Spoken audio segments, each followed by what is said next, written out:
En la conferencia de ayer hablamos de muchos asuntos que probablemente eran bastante nuevos para muchos de ustedes. Entre otros asuntos, hablamos del choque entre las dos ideologías en el mundo. Una impulsada, liderada por el catolicismo romano, y la otra impulsada, liderada por los que están esperando la venida del Señor y guardan los mandamientos de Dios. Mateo 24, 3, 4. Y estando él sentado en el monte de los olivos, los discípulos se le acercaron aparte diciendo: Dinos, ¿cuándo serán estas cosas y qué señal habrá de tu venida y del fin del siglo? Respondiendo Jesús les dijo: Mirad que nadie os engañe. Ese es un texto muy triste. El engaño va a estar al orden del día. Y el otro problema es que también los escogidos pueden ser engañados. Así que esta es una maraña muy intricada que Satanás ha puesto sobre este planeta. Apocalipsis 16:13 dice: y vi salir de la boca del dragón y de la boca de la bestia y de la boca del falso profeta 3 espíritus inmundos a manera de ranas. Y hablamos de esto en una conferencia previa.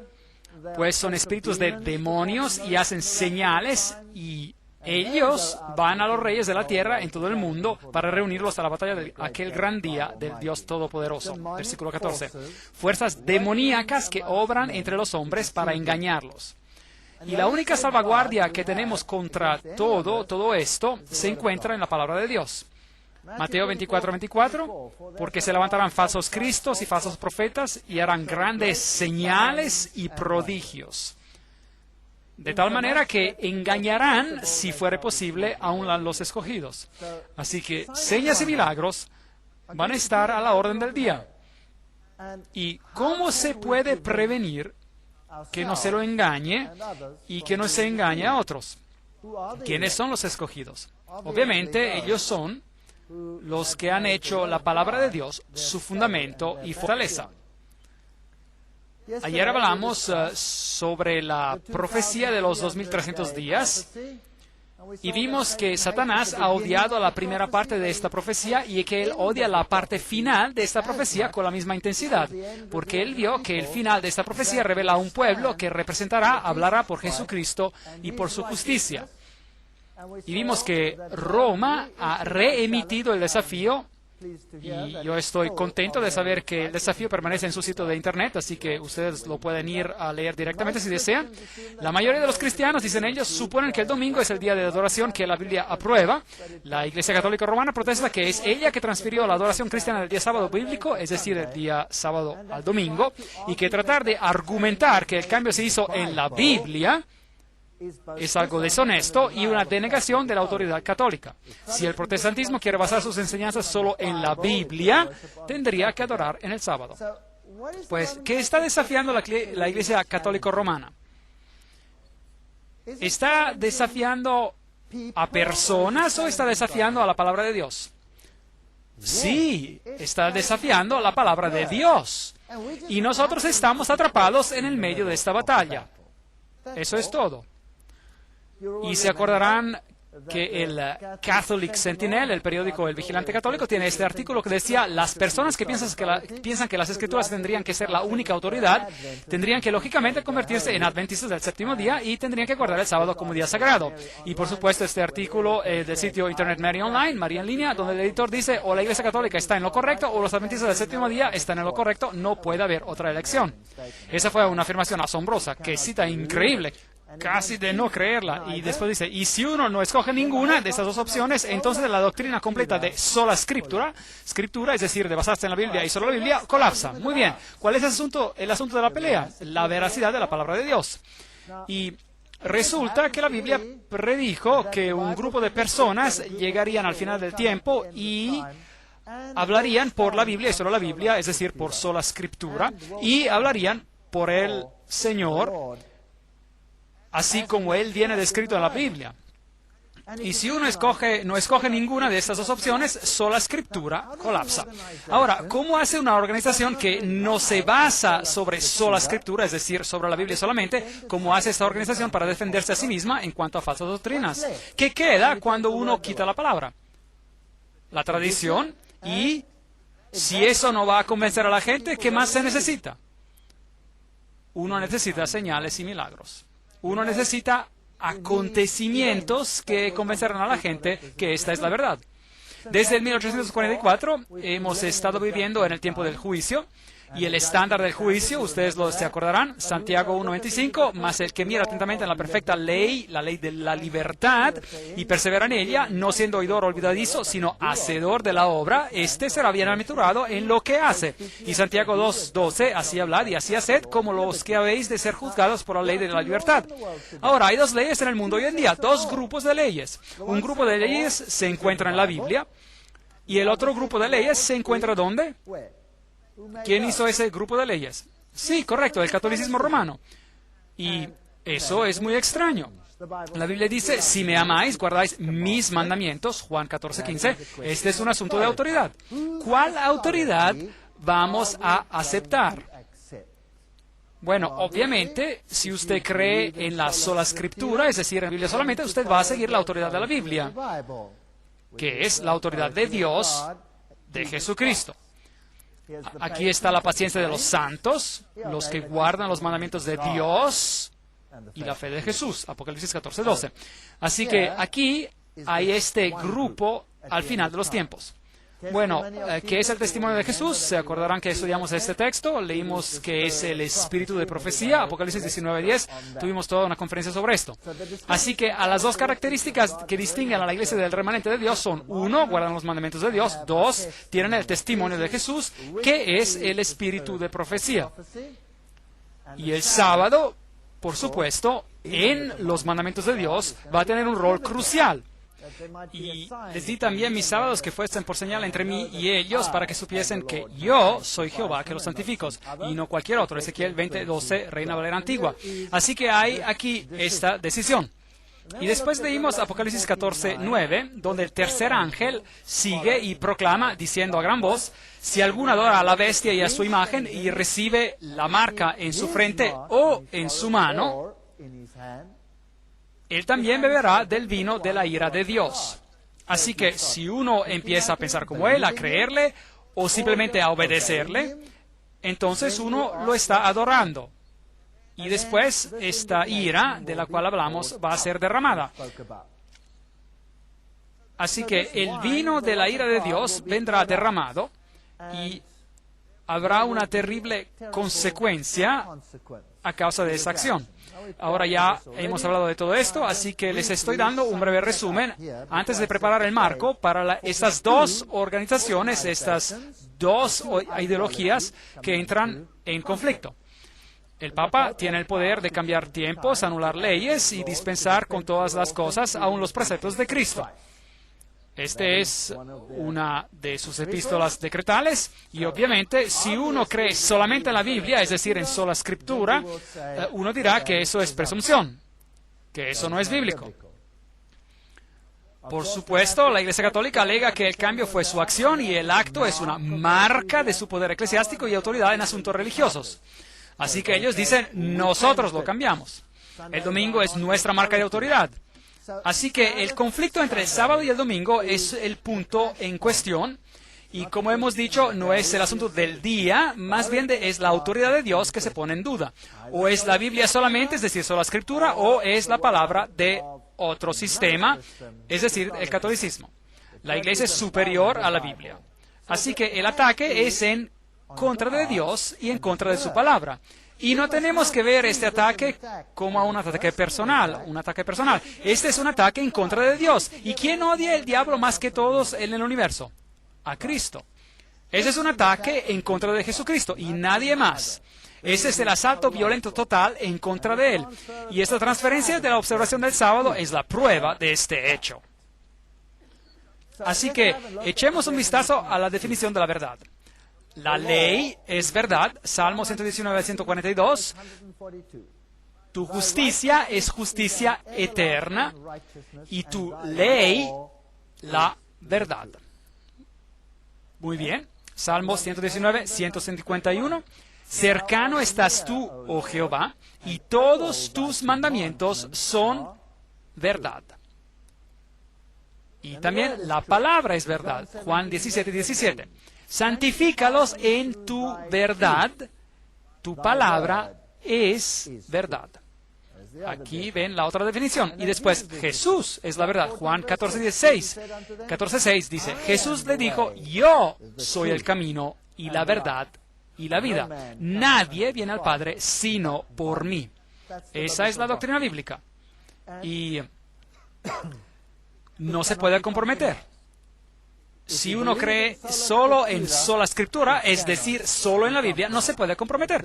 ¿Qué nos dice el catecismo jesuita, que representa el otro lado del asunto? Pregunta, ¿qué tal si las Sagradas Escrituras comandan una cosa y el Papa otra contraria a esta? Respuesta, las Sagradas Escrituras deben ser echadas a un lado. Tenemos dos grupos de normas en el mundo. ¿Quién es el Papa? Él es el vicario de Cristo, Rey de Reyes, Señores de Señores, y hay solo un asiento de juez que pertenece a Dios y al Papa. Bueno, lamento decir que este Dios no es mi Dios, porque mi Dios ha dicho, yo no cambio. Jesucristo es el mismo ayer, hoy y para siempre. Para siempre. Él no va a cambiar. Y definitivamente, y Él no va a permitir a su vicario a que deje las Escrituras a un lado. ¿Permitiría acaso Él algo así? Yo tengo mis dudas. Y sea que nos guste o no nos guste, todo el mundo se encuentra o de un lado o del otro lado sobre este asunto. Ahora, acuérdense de que María es la mediatrix, la mediadora en el catolicismo. 1854, el Papa declaró a María Inmaculada. 1951, el Papa Pío XII definió e impuso la doctrina de la asunción corporal de María. Y la doctrina básicamente dice que el pecador que se aventura a ir directamente a Cristo llega con temor y aprensión de su ira. Dejen que solo que utilice la mediación de la Virgen con su hijo, y todo lo que ella tiene que hacer es mostrar a aquel hijo los pechos que le dieron de lactar, y su ira será inmediatamente apaciguada.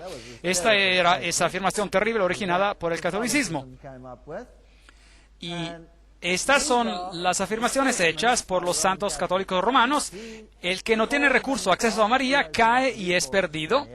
María viene llamada la puerta al cielo. Ven, aquí a ellos les gusta la palabra puerta. Jesús dice, yo soy la puerta. Aquí se hace de María la puerta, porque nadie puede entrar en ese reino bendito sin pasar por medio de ella. Ahora, ¿no dijo acaso Jesús lo opuesto? La vía de la salvación está abierta solamente a los que pasan por medio de María. La salvación de cualquiera depende si esta persona recibe el favor y la protección de María. El que viene protegido por María será salvo. El que no será protegido será perdido. Nuestra salvación depende de ti. Dios no nos salvará sin la intercesión de María. La Biblia dice que hay solo un intercesor entre Dios y el hombre, Jesucristo hombre. 1 Timoteo 2:5, ¿no es eso correcto? Así que las dos ideologías no están en acuerdo. A Jesús se le está haciendo a un margen en este mundo, se lo ridiculiza, la palabra es ridiculizada, cada aspecto de la palabra. Fíjense, el aspecto científico de la palabra viene ridiculizado en el mundo hoy en día, ¿sí o no? Claro que sí. La evidencia arqueológica en la palabra viene ridiculizada en el mundo hoy en día. Claro que sí. ¿Y qué hay de los aspectos históricos de la palabra? ¿Vienen ridiculizados? Sí. ¿Y qué hay de los aspectos de la salvación descritos en la palabra? ¿Vienen ridiculizados? Sí. Todo viene ridiculizado. De hecho, lo están haciendo lo más duro posible para que alguien diga sola escritura, solo la Biblia, y que no sea denigrado a la par de un lunático. ¿Es eso correcto? Si uno dice, Dios lo creó en 6 días, está loco.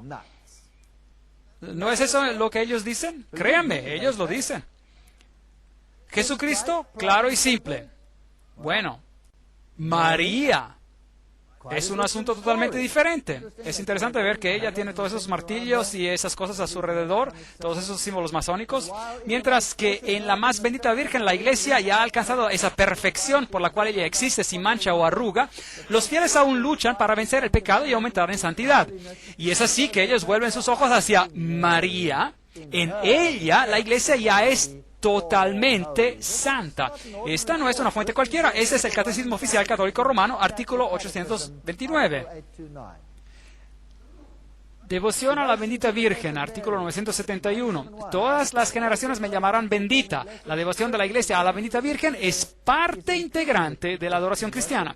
La Iglesia correctamente honra a la bendita Virgen con especial devoción. Desde los tiempos más antiguos, la bendita Virgen ha sido honrada con el título de Madre de Dios. ¿Y cuáles son estos tiempos más antiguos? Bueno, si este es un documento cristiano, ¿no tendrían que decir por lo menos desde la era cristiana? ¿Sí o no? No, esto viene de los tiempos más antiguos. Así que, ¿a quién están ellos verdaderamente honrando? A Isis o Diana, o como quiera que ustedes la quieran llamar. Y hacia la protección de María van los fieles, van en todos sus peligros y necesidades, así que ellos van a María. Esta devoción muy especial se diferencia de manera esencial de la adoración que se da a la palabra encarnada e igualmente al Padre y al Espíritu Santo, y alimenta grandemente esta adoración. Las fiestas litúrgicas dedicadas a la Madre de Dios y a la oración mariana, como el rosario, que es la esencia de todo el Evangelio, expresan esta devoción a la Virgen María. Y esto no ha sido reescrito, yo lo he escaneado del catecismo. Y es exactamente lo que el catecismo dice. Mientras tanto, la Madre de Jesús, en la gloria que ella posee en el cuerpo y en alma en el cielo, es la imagen y el comienzo de la Iglesia. Yo creía que la Iglesia era el cuerpo de Cristo. ¿No es eso lo que la Biblia dice? La Iglesia, como será perfeccionada en el mundo venidero, de la misma manera ella resplandece en la tierra hasta el día que el Señor regresará, una señal de una esperanza cierta y ánimo para el pueblo de Dios peregrino. Hay dos esperanzas aquí. Así que el Papa oficialmente honra a María en este asunto. Los protestantes dicen, María en contra. ¿Pero qué hacen ellos? Ellos obedecen al decreto papal, así que ¿a quién están ellos realmente obedeciendo? ¿A Jesucristo o a la deidad de ellos? Por todos lados en el mundo se erigen estatuas gigantes de María. 500,000 de peregrinos esperarán por la Madonna, la Virgen, como creer en milagros. Y hay santuarios marianos por todo el mundo. Este aquí está en Austria. Y si ustedes lo visitan y verán todas estas cosas que juegan por allí, muletas y otras cosas de personas que supuestamente han sido sanadas por María. Este pobre hombre católico aquí acaba de dar su confesión en este santuario mariano y aquí él dice, María hat geholfen, María ha ayudado. Y dependiendo de cuántos pecados él tiene, hay varias cruces en esta pequeña iglesia. Y uno toma una de estas y después cumple con su penitencia de esta manera. Así que si uno ha cometido un pecado pequeño, uno toma una pequeña cruz y camina por una o dos veces alrededor de la iglesia. Y si uno ha cometido un pecado grande, uno agarra una cruz y camina 15 veces alrededor de la iglesia. ¿Es eso bíblico? No, no es bíblico. Pero el movimiento mariano es increíblemente potente. Este hombre aquí es San Maximilian María Kolbe. Él es el fundador de los Caballeros de la Inmaculada. Y su blanco, el blanco de ese sacerdocio, es de llevar adelante la causa de María. Aquí hay una historia fascinante sobre las visiones de María y lo que ella ha logrado. La mujer, Eva, jugó un rol decisivo en la caída de la humanidad por medio de su desobediencia a Dios y el deseo de exaltarse a sí misma. La mujer María juega un rol decisivo en la salvación de la humanidad por medio de su obediencia a Dios. ¿No pone esto acaso al Evangelio al revés? El Papa Pablo VI, en su encíclica de 1967, Signum Magnum, identificó a la señora de Fátima como a la representación bíblica de la mujer vestida con el sol. Muy bien. Aquí es donde el conflicto empezó a verse. María dice, en una visión de Fátima, ella dice, yo soy la Virgen del Apocalipsis. Ahora, ese es un lado del asunto, pero nosotros vimos que la Virgen del Apocalipsis es ¿quién? ¿Es quién? La Iglesia. La Iglesia que guarda los mandamientos de Dios y tiene el testimonio de Jesús. Las dos opciones no pueden estar en lo correcto, absolutamente no. Apocalipsis 14:6. Vi volar por en medio del cielo a otro ángel que tenía el Evangelio eterno para predicarlo a los moradores de la tierra, a toda nación, tribu, lengua y pueblo.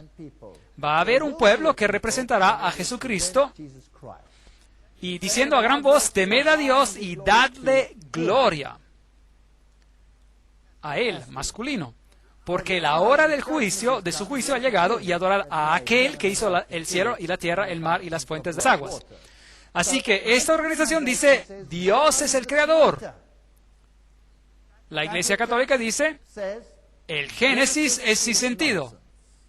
Y es oficial.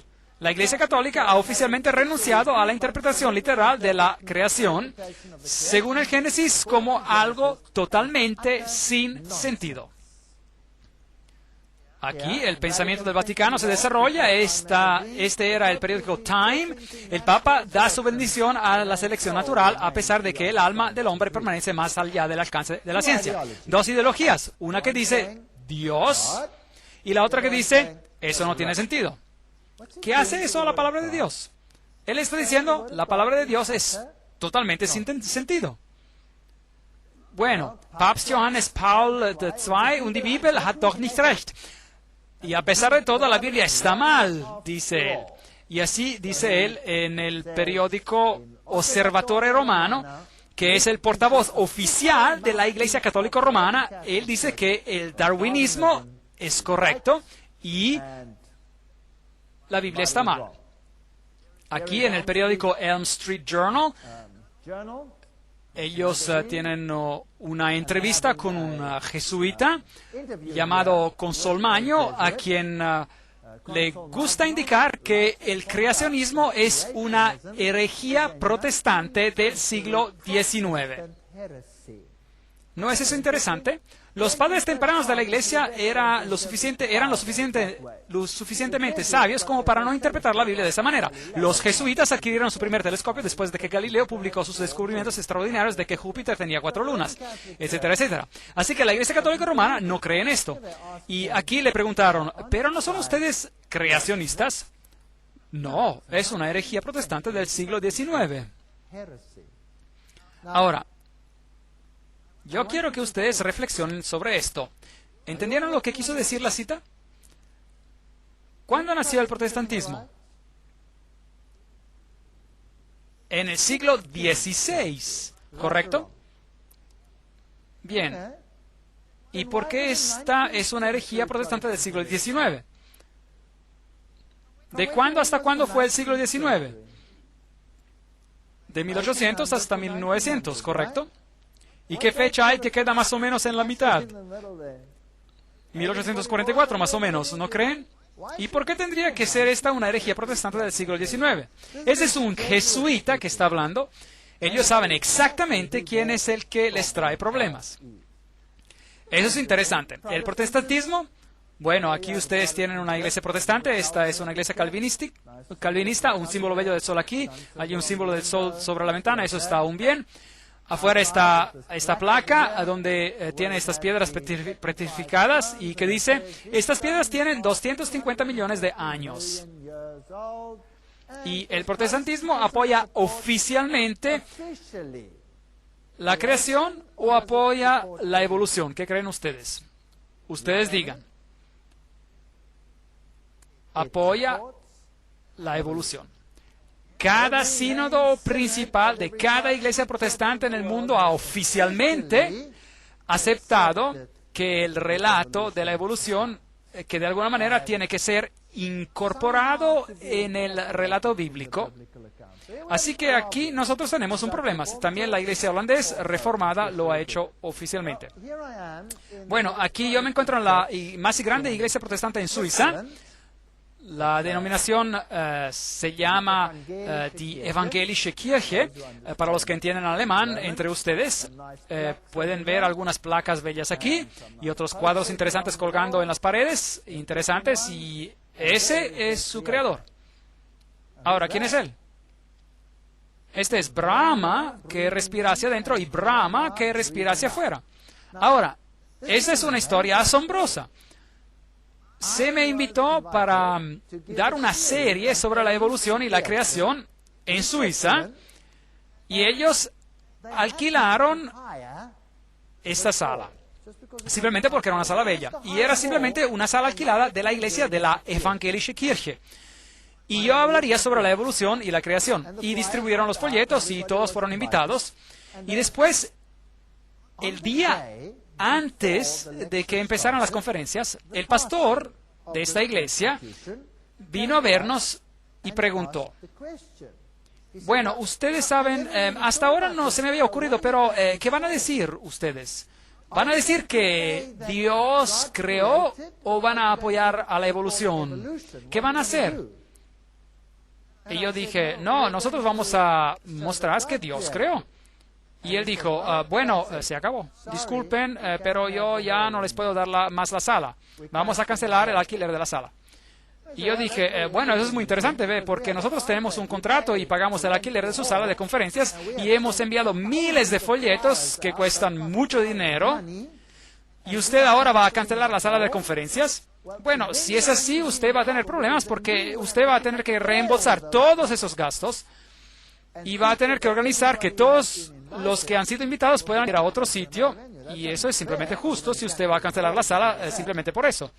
Así que ellos empezaron una discusión con mucho humo que salía de las cabezas y eventualmente ellos resolvieron el problema. Ellos dijeron, muy bien, ustedes se pueden quedar con la sala y ustedes pueden dar sus conferencias, pero antes de cada conferencia, ustedes tienen que anunciar que la organización a la cual esta sala pertenece, la Evangelische Kirche, se distancia oficialmente del relato de la creación. Así que yo dije, con gusto. Y antes de cada conferencia yo dije, me gustaría decirles que la organización, la Evangelische Kirche, se distancia oficialmente del relato sobre el creacionismo. Y después di mi conferencia, y después de las conferencias las personas dijeron, ¿pero por qué? Y yo dije, bueno, ustedes lo van a tener que preguntar a ellos, porque allí está su creador, Brahma, que respira hacia adentro, y Brahma, que respira hacia afuera. Las doctrinas no bíblicas de Roma, ya hemos hablado de ellas anteriormente. Primero, el bautismo de niños. 2, la aspersión. 3, el estado de los muertos y la mortalidad. 4, las oraciones de los muertos. 5, la oración repetitiva y el perdón de los pecados. 6, el infierno, un sitio y un estadio en el cual los demonios y los seres humanos que mueren en enemistad con Dios sufren tormento eterno. A Catholic Dictionary, un diccionario católico, página 395. Esta es la razón por la cual yo era un ateo, a causa de esa declaración. Yo era un ateo. Tendremos que considerar eso en una próxima conferencia. 7, las indulgencias. 1, se puede comprar la libertad. 8, la misa, la omisión del cáliz, el concilio de Constanza. 9, la adoración en el domingo. 10, las escrituras, el índice de los libros prohibidos, Papa Pablo VI, 1599. El arzobispo Adolphus en el 1462 destruyó los establecimientos de las imprentas de Gutenberg y de Schaeffer. Así que, ¿cuáles libros están aún prohibidos? El Textus Receptus, es decir, el texto que los protestantes usaron para producir el Nuevo Testamento, es aún un libro prohibido. Uno tiene que aceptar las versiones de ellos. 11, el preterismo, es una doctrina jesuita que dice que el anticristo está en el pasado, que él era un rey griego pequeño e insignificante, y el futurismo, que dice que el anticristo vendrá en el futuro, y la alta crítica, que desgarra la Biblia. Esas son todas doctrinas católico-romanas, y todas ellas originaron de Roma. 1854, María Inmaculada. 1951, la Asunción de María. Y todas estas afirmaciones terribles que acompañan esa doctrina. Lucas 11, 27, 28. Mientras él decía estas cosas, una mujer de entre la multitud levantó la voz y le dijo, bienaventurado el vientre que te trajo y los senos que mamaste.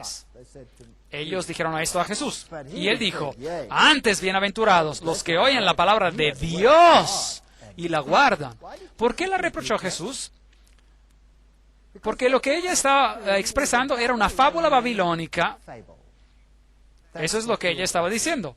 Y Jesús dijo, no, la palabra de Dios y la obediencia, este es el criterio, y no un mito celestial. Los sacerdotes paganos de Cibeles, ellos tenían el celibato, ellos venían tonsurados, eso significa que a ellos se les cortaba el cabello en el centro de la cabeza, como algunos monjes se lo hacen hasta el día de hoy. Y la comisión que ellos recibían, el poder de sacrificar para los vivos y los muertos. ¿Puede uno sacrificar para cualquiera de estos? Hebreos 10:14, porque con una sola ofrenda hizo perfectos para siempre a los santificados. De hecho, no hay ni una doctrina bíblica en toda su teología. ¿Y cómo resuelven ellos este problema? Bueno, escuchen lo que el teólogo Karl Rahner, él es actualmente el jefe de la Congregación para la Doctrina de la Fe. Eso significa que es la cabeza de la Inquisición en este momento. Y él ha indicado que nosotros somos movidos de manera más rápida y eficaz por esas intervenciones divinas que nosotros llamamos apariciones, que por las enseñanzas abstractas de los teólogos informados o por la jerarquía de la Iglesia. Increíble, fascinante. Pues, ¿qué es lo que nos mueve? Las apariciones. Ellas nos guían. Y las enseñanzas de los teólogos, olvidémonos de ellas. Así que si uno no tiene la Biblia, y si uno ha corrompido la Biblia, bueno, eso es todo lo que a uno le queda. Eso es todo lo que a uno le queda. Así que han ocurrido apariciones marianas asombrosas en el mundo. Esas son las apariciones marianas que han sido aprobadas por la Iglesia Católica. Nuestra Señora de Guadalupe, 1531, aprobada. Nuestra Señora de Guadalupe significa la que aplasta la serpiente. ¿No es eso interesante? La que aplasta la serpiente. ¿Quién aplasta la serpiente? Jesús aplasta la serpiente. Y después esta es fascinante, porque la fecha es tan interesante. 1846. Bueno, saben, yo me entusiasmo un poco cuando leo esas fechas. En La Salette, en Francia, fue aprobada por la Iglesia, y María dijo, Lucifer fue soltado en el año 1864. Es muy interesante. O ella dijo que él será soltado por esa fecha. Más o menos es lo que dijo. Lourdes, Francia, 1858. Aprobada. Yo soy la concepción inmaculada, dijo ella. Esa es una mentira descarada. El único que fue sin pecado fue Jesús, nadie más. La Biblia dice, ella fue una mujer bajo la ley. Y eso significa que ella estaba bajo la misma condenación de la ley como cualquier otra persona. Ella era pecadora. Pero su hijo no lo era. Y después tenemos a Pontmain, Francia, 1871, que ha sido también aprobada. Fátima, Portugal, 1917, ha sido también aprobada. María, que se llama a sí misma la Reina del Rosario. Y estos tres niños, Lucía, Francesco y Jacinta. Lucía vivió para ver el cumplimiento de todos los mensajes. Una señora muy, muy anciana. Y después la aparición en Bélgica, 1932-33, aprobada. Yo soy la Madre de Dios, la Reina del Cielo, oren siempre. Aquí tenemos a la diosa Isis, que viene restablecida. Y después tenemos a Garabandal, España, 1961, Akita, en Japón, 1973, aprobadas por el obispo local, Medjugorje, en la ex Yugoslavia, 1981, y hasta la fecha, ella es la reina de la paz. Ahora, estos son fenómenos interesantes. The Thunder of Justice, el trueno de la justicia, por los autores Ted y Maureen Flynn, dicen, Fátima fue la aparición más importante de la primera parte del siglo XX, y la aparición de Medjugorje está satisfaciendo las necesidades espirituales de esta generación. Interesante. En la última parte de este siglo. Su eminencia, Joseph Cardinal Ratzinger, ahora ustedes saben quién es él a esas alturas, él ha dicho en el reporte de Ratzinger, una de las señales de nuestros tiempos es que los anuncios de las apariciones marianas se están multiplicando alrededor del mundo. Así que si uno no tiene la Biblia, es mejor que tenga otra cosa. 1950, el famoso arzobispo católico Fulton J. Sheen escribió, nosotros estamos viviendo en los días del Apocalipsis, los últimos días de nuestra era. Las dos grandes fuerzas del cuerpo místico de Cristo y del cuerpo místico del Anticristo están empezando a formar las líneas de guerra para la batalla catastrófica. Ahora, nosotros vimos a esta batalla ayer, de nuestro punto de vista, el punto de vista bíblico. Ahora vamos a considerar todo esto del punto de vista de ¿quién? El punto de vista de ellos, de los católicos. Eso me parece justo. Uno tiene que poder escoger, ¿correcto? Uno tiene la libertad de elección, ¿correcto? Y hemos visto que hay en el relato bíblico de lo que va a suceder, la mujer en blanco, ella guarda los mandamientos de Dios y ella tiene el testimonio de Jesús. Y ella va a surgir después del 1844 y ella va a ser organizada y ella se va a oponer a todo lo que sucede en el mundo con el mensaje de los tres ángeles y el fuerte pregón. Eso es lo que estudiamos ayer en gran detalle. Ahora, ¿quién dice esa organización de la cual hablamos ayer, la Iglesia Adventista del Séptimo Día? ¿Quién dicen ellos ser el anticristo? El catolicismo. El catolicismo. ¿Quién decían los reformadores? ¿A quién apuntaban como el anticristo? Al catolicismo. Cada uno de ellos dijo lo mismo. ¿Por qué? Porque ellos cambiaron la palabra de Dios, el catolicismo. Ahora, ¿quién creen ustedes que ellos pensarán ser el anticristo? Obviamente, alguien más. Están empezando a formar sus líneas de guerra para la batalla catastrófica. Aquí viene una batalla, pero esta batalla es una en la cual nosotros somos atrapados en el medio. En realidad es una batalla en contra de Jesús y de su palabra. Y si yo veo esto, me apaciguo porque no tengo nada de qué preocuparme. Armagedón. Ahora, les estoy anunciando que este es el tiempo de la batalla decisiva. Eso es lo que María dijo. Así que nosotros dijimos, la Biblia nos enseña que por medio de las señales que hemos discutido, que estamos llegando al fin, hemos llegado a la línea de batalla. María dice, bueno, la supuesta María dice exactamente la misma cosa. Yo les estoy anunciando a ustedes que este es el tiempo de la batalla decisiva. El Papa Leo tuvo una visión de una confrontación entre Dios y Satanás. Al Papa Leo se le hizo entender que a Satanás se le daría 100 años para tratar de intentar destruir la iglesia. En la visión, Satanás escogió para sus 100 años el siglo XX. Eso es interesante. Él está lleno de actividad furiosa porque él sabe que su tiempo es corto. Ahora, si usted sabe algo sobre el ocultismo, ¿quién dicen ellos que Satanás es en realidad? ¿Quién dicen los ocultistas ser Satanás? Jehová, Miguel, Jesús es Satanás. Así que Cristo va a tener un conflicto con la Iglesia Católica, para decirlo en otras palabras, en el siglo XX. Interesante. Gracias. La Salette, Francia, ahora regresemos a 1896, aprobada. Lucifer fue soltado en el 1864. Ahora, aquí tienen la cita en el libro The Thunder of Justice, el trono de la justicia, por Ted y Maureen Flynn. Y de hecho, Malachi Martin escribió el prefacio de ese libro, y así que este no es simplemente un libro cualquiera. Así que la Iglesia Adventista del Séptimo Día fue oficialmente formada en el 1863. La Iglesia Adventista del Séptimo Día fue organizada en el 1863 con 3.500 miembros y con una media docena de conferencias locales y a cerca de 30 trabajadores ministeriales y un comité de 3 personas a nivel de la conferencia general. Increíble. Eso es interesante. Ese es un hecho interesante. Ahora, miremos a lo que la Salette en Francia dijo sobre lo que sería el asunto. Eso sería interesante, ¿verdad? Bien. María dice, si mi pueblo no desea someterse, esta es la aparición de la Salette que está hablando, si mi pueblo no desea someterse, yo voy a ser forzada de soltar la mano de mi hijo.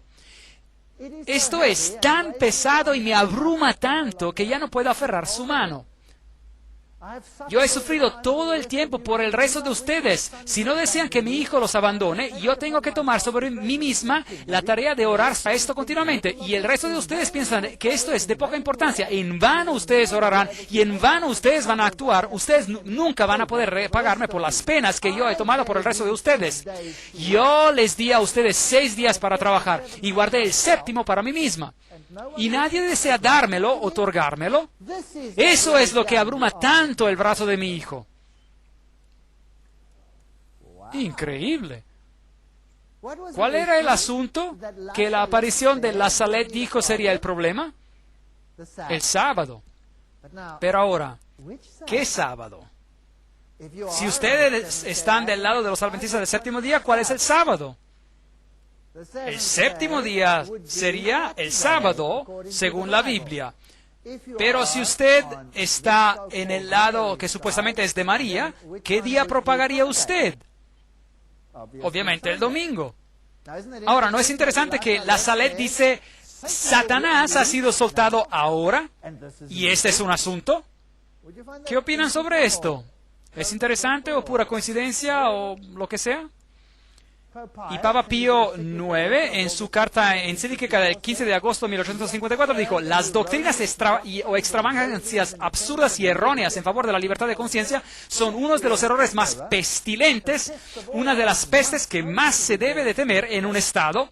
El mismo Papa, en su encíclica del 8 de diciembre de 1864, anatematizó a los que sostienen la libertad de conciencia y de culto, como también a cuantos aseveran que la Iglesia no puede emplear la fuerza. Bueno, ¿quién empezó a hacer eso de manera pública en esa fecha? Bueno, ¿cuándo fue constituida la Iglesia Adventista del Séptimo Día?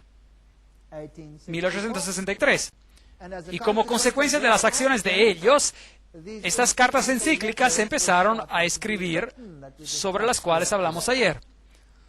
Los misionarios católicos y las predicciones. Ese es un tópico que necesitamos analizar en detalle.